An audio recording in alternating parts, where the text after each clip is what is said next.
Raúl Asensio, ou l'histoire d'un jeune du Castilla qui n'était pas destiné à jouer au Real Madrid, mais qui finira par non seulement intégrer l'équipe première, mais aussi à intégrer la sélection espagnole, la Roja, le tout en devenant le pilier de la défense madrilène. À 22 ans, l'originaire de Las Palmas a vu sa carrière basculer à un niveau que personne ne voyait. Un niveau de jeu qui le place parmi les meilleurs défenseurs de cette saison et une force de caractère qui rappelle le légendaire défenseur central du Real Madrid, Sergio Ramos. Asensio est tout simplement en train de briller. C'est pour cela qu'on se retrouve aujourd'hui pour expliquer comment Raúl Asensio a sauvé ce Real Madrid. Salut tout le monde, c'est Ous, j'espère que vous allez bien, moi ça va super et aujourd'hui on se retrouve pour parler d'un joueur très sous-coté et pourtant qui est l'un des meilleurs madrilènes cette saison et le meilleur défenseur du Real Madrid, Raúl Asensio. Presque inconnu au bataillon il y a quelques mois, il est devenu l'un des meilleurs joueurs du Real Madrid cette saison. Il était donc temps pour moi de parler du très sous-estimé Raúl Asensio. Comme d'habitude, au menu, je vous propose tout d'abord son parcours assez atypique. On n'est pas là sur un crack précoce qui va goûter à l'équipe première dès ses 16 ans. Non, on est sur un joueur qui va connaître ses premières minutes professionnelles à seulement 21 ans. Ensuite, nous parlerons de son profil de jeu, quelles sont ses forces et défauts. Et enfin, nous parlerons de son potentiel, qu'est-ce qu'il peut viser au sein du Real Madrid. Stop! Avant ça, je prends quelques secondes pour remercier toutes les personnes qui likeront la vidéo. Ça aide énormément la chaîne et le créateur de contenu. Je le dis assez souvent, mais c'est le pourboire gratuit que vous pouvez donner et qui ne coûte absolument rien pour vous.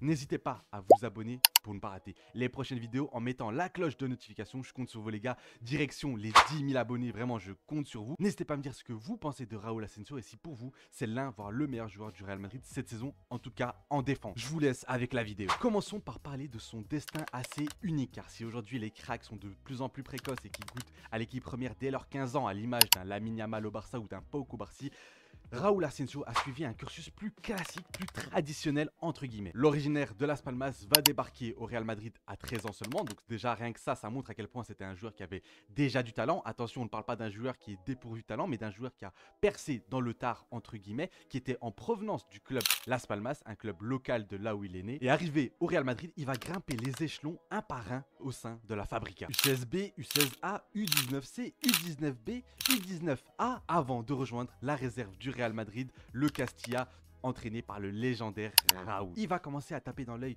du Real Madrid, des formateurs, sans vraiment devenir le joueur, le crack ultime de la Fabrica. En effet, c'est en cela que son histoire est assez folle, car dans l'ordre des jeunes destinés et programmés par le Real Madrid à monter en équipe première, il y avait Jacobo Ramón, qui était plus jeune que lui, ou encore le très talentueux Juan Martinez. D'ailleurs, j'en profiterai un jour pour parler de ce crack qui s'annonce tout simplement extraordinaire du côté du Real Madrid. Mais ces deux joueurs plus jeune que Raúl Asensio, était destiné à monter tout d'abord en équipe première avant Raúl Asensio. À 21 ans, il n'a toujours pas joué une seule minute professionnelle du côté du Real Madrid.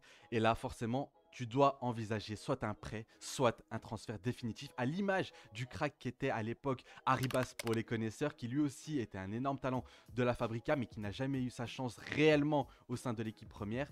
Il y a beaucoup de cas comme ça au Real Madrid et qui finiront par percer autre part, mais pas au Real Madrid. Cependant, le destin en a décidé autrement pour l'originaire de Las Palmas. Les astres vont s'aligner pour Raúl Asensio. 9 novembre 2024, le Real Madrid est décimé par les blessures en défense, avec l'absence d'Alaba qui n'est toujours pas revenu des croisés, avec Juan Martinez, celui qui était préféré à Raúl Asensio, qui avait fait une bonne pré-saison, a subi aussi les croisés, avec un Tchouaméni qui était lui aussi blessé, et surtout en début de match directement face à Osasuna, on a Eder Militao qui se refait les croisés. Ancelotti envoie Raúl Asensio s'échauffer et il va rentrer et réaliser un énorme match contre Osasuna, et depuis ce jour-là, il ne sortira plus jamais de l'effectif du Real Madrid professionnel. Il sortira un match et une prestation très solide, avec notamment une passe digne du légendaire Toni Kroos pour le premier but de Jude Bellingham, et ainsi l'histoire du grand, de l'unique Raúl Asensio débutera ce jour-là, et jusqu'à aujourd'hui, on est sur un joueur qui épate, qui impressionne match après match. Le destin de ce joueur est absolument sublime. Il continuera à réaliser des grands matchs, notamment dans de grandes rencontres où, grâce à son caractère et son niveau, qui lui permettront d'ouvrir les portes de la sélection espagnole, la Roja. Un parcours motivant de la part de Raúl Asensio qui donne de l'espoir à énormément de jeunes dans le monde, que ce soit dans le monde du football, dans le sport ou encore plus généralement dans le monde professionnel. Ça nous montre à quel point, quand tu as une opportunité, il faut la saisir à 100%, et c'est ce qu'a fait Raúl Asensio. Mais maintenant, parlons un peu de son profil de jeu, de son niveau, qui lui a permis justement de devenir devenir presque un indiscutable du Real Madrid. Avant de parler purement de ses atouts offensifs et défensifs, j'aimerais mettre en valeur, en priorité, un aspect de Raúl Asensio qui font de lui aujourd'hui un joueur indiscutable au Real Madrid. C'est sa personnalité. Ce n'est pas pour rien que beaucoup de supporters du Real Madrid voient en Raúl Asensio du Sergio Ramos. Il possède un caractère très fort qui se traduit notamment sur le rectangle vert et son niveau de jeu. Il n'a peur d'absolument rien du tout et pourtant c'est sa première saison seulement au Real Madrid, mais surtout sa première saison professionnelle malgré qu'il ait déjà 22 ans. Il ne ressent pas de pression, au contraire il possède une grinta d'un réel leader. Il n'hésite pas à tacler, à réaliser des gestes forts et car il a confiance en lui et en ses qualités. Il est très chaud mais aussi très froid, notamment par son calme digne d'un joueur d'expérience, d'un trentenaire, et on le voit notamment dans ses prises de balles mais aussi dans ses prises de décision, surtout quand tu es défenseur central où une erreur peut coûter très cher à ton équipe. En somme, on est sur un joueur qui possède une personnalité qui te fait réussir au Real Madrid et qui te fait faire d'énormes matchs dans les grandes rencontres. On l'a vu cette saison, il a été très bon face à Liverpool, très bon face à Manchester City, face à l'Atlético Madrid. C'est un joueur qui n'a pas peur dans les grands matchs, qui n'a pas froid aux yeux, et c'est ça les qualités que recherche le Real Madrid. Maintenant, en profil de jeu, l'originaire de Las Palmas est à la fois un défenseur central moderne, c'est-à-dire un joueur rapide et très intelligent, mais aussi des qualités d'un défenseur à l'ancienne, c'est-à-dire très rugueux et très difficile à passer. Commençons par la solidité défensive de l'Espagnol. Il est très difficile à dribbler et passer, notamment par sa qualité de tacle. Il tacle très bien, que ce soit debout ou des tacles glissés. Encore une fois, il n'hésite pas à tacler à très grande vitesse. Il possède aussi un très bon sens du positionnement, une très belle lecture du jeu qui permet d'anticiper, de pouvoir couvrir notamment Rudiger. Encore une fois, sa personnalité se mêle parfaitement avec son style de jeu parce que sa personnalité fait qu'aujourd'hui, il ne lâche pas son vis-à-vis. Il va essayer de récupérer le ballon coûte que coûte de manière très intelligente. Il va poursuivre son vis-à-vis, poursuivre son adversaire coûte que coûte. De plus, c'est un joueur ultra rapide doté d'une vitesse réellement impressionnante et ces impressions vont être confirmées par l'UEFA qui vont dire par les stats, par les chiffres que c'est le joueur, le défenseur central le plus rapide de la saison en Ligue des Champions. Cela lui permet donc de couvrir un grand espace derrière lui et on le sait à quel point c'est important dans le football moderne de pouvoir récupérer des ballons en étant très loin de ta surface. On le sait qu'aujourd'hui les défenseurs sont de plus en plus hauts, notamment avec le style de jeu d'un Raúl Asensio. On en parlera un peu plus tard, mais c'est un joueur qui avec le ballon fait des possessions progressives, fait des courses progressives, donc avoir cette capacité, cette vitesse, cette rapidité de rattraper les attaquants les plus rapides du monde à l'image d'un Mohamed Salah, d'un Erling Haaland ou encore d'un Lamine Yamal, fait de Raúl Asensio un joueur très crucial à ce Real Madrid déjà à seulement 22 ans. Là où il excelle et il domine, c'est aussi le jeu aérien. En effet, c'est une véritable tour de contrôle malgré son petit mètre 84. C'est pas énorme pour un défenseur central si on compare ça par exemple à un Rudiger ou à Virgil van Dijk, mais pourtant c'est un joueur qui domine le jeu aérien. Dans les duels défensifs aériens, il est excellent. C'est d'ailleurs le joueur espagnol de la Roja qui domine le plus le jeu aérien. Ça fait de lui un joueur assez primordial du coup à cette sélection espagnole et surtout très complémentaire à un Pau Cubarsí. On en parlera un peu plus tard. Il est vraiment au-dessus du lot. Il peut aussi apporter notamment dans les coups de pied arrêtés offensifs. On le sait que le Real Madrid, depuis le départ de Cristiano Ronaldo, Sergio Ramos, Varane, manque un peu de joueurs aériens et avec un Raúl Asensio, tu es comblé dans ce rôle-là. Excellent en termes de vitesse, donc pour rattraper les attaquants les plus rapides, excellent dans le jeu aérien pour rattraper les attaquants les plus grands.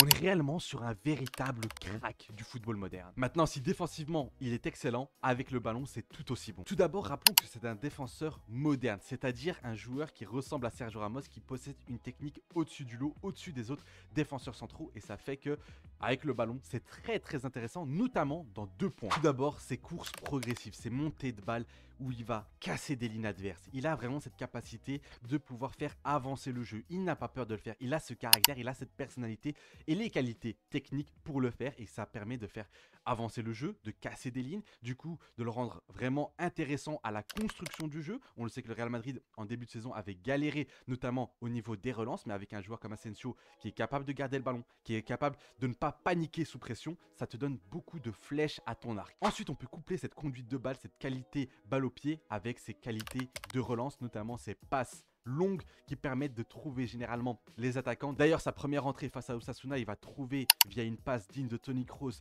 Jude Bellingham qui va lober le gardien. Il l'a ressorti face à Manchester City avec Kylian Mbappé qui va lober Ederson. Donc c'est un joueur qui est capable d'apporter du danger par la passe, qui est capable de relancer proprement, qui est capable de trouver ses attaquants très rapidement et du coup, ça te permet d'avoir un joueur typiquement parfait pour les équipes qui jouent en transition rapide comme le Real Madrid. Mine de rien, on est sur un joueur très complet pour son âge. On est sur un joueur qui a déjà une maturité, qui a déjà cette expérience via les gros matchs qu'il a vécu cette saison. Techniquement, c'est très propre, défensivement, c'est très fort. Dans le jeu aérien, c'est très solide, c'est impérial.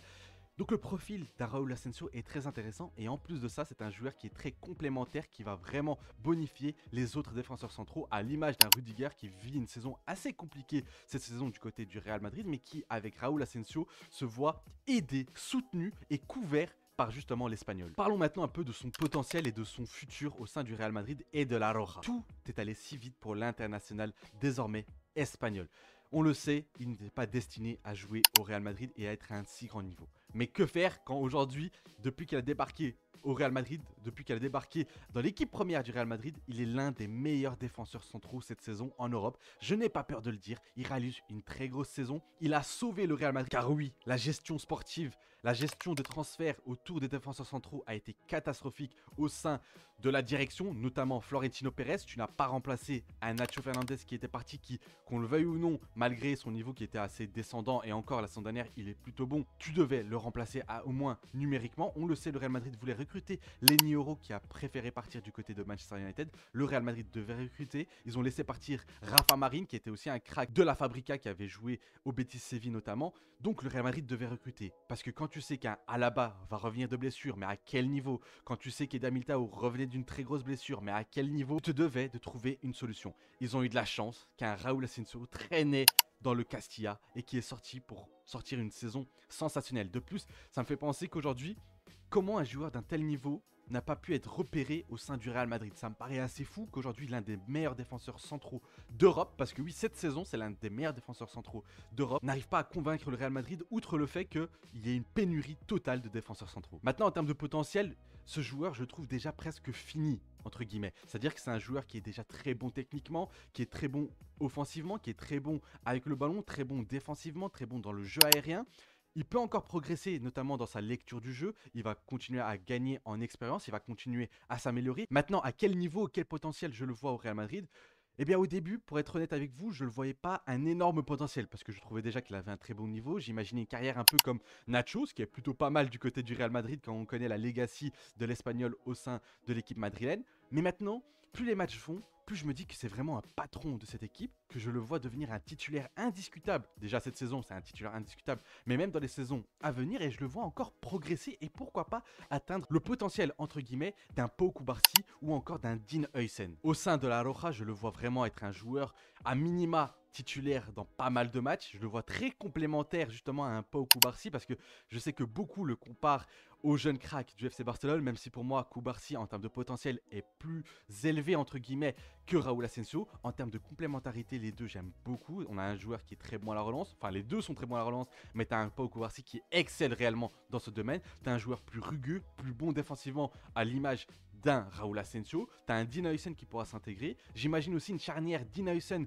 Raúl Asensio pour le futur du Real Madrid. Vraiment une charnière qui pourra faire énormément de dégâts, qui sera très solide. Donc j'imagine un avenir assez radieux pour celui qui était encore une fois inconnu au bataillon il y a quelques mois. Si je dois le mettre dans un top, finalement je le vois quand même être dans un top 5 des défenseurs centraux de cette décennie. Voilà la fin de cette vidéo, j'espère qu'elle vous aura plu. Petite vidéo sur Raúl Asensio, sur son profil, son potentiel, son parcours assez atypique encore une fois, qui a suivi un cursus assez traditionnel, assez classique des footballeurs qui vont pas réussir à devenir les meilleurs de leur génération, et pourtant Raúl Asensio aujourd'hui est l'un des meilleurs défenseurs centraux de la planète. Sur cette fin de saison, il va être très important. N'hésitez pas à me dire ce que vous pensez de Raúl Asensio, si pour vous c'est l'un des meilleurs défenseurs du Real Madrid, si ce n'est le meilleur. Que voyez-vous comme avenir, comme potentiel pour l'Espagnol dans les prochaines années? En attendant, je vous invite à liker la vidéo. Encore une fois, c'est le petit pourboire de la vidéo. N'hésitez pas, ça aide énormément la chaîne. Vous abonner si ce n'est pas déjà fait. Direction les 10 000 abonnés, je l'ai déjà dit.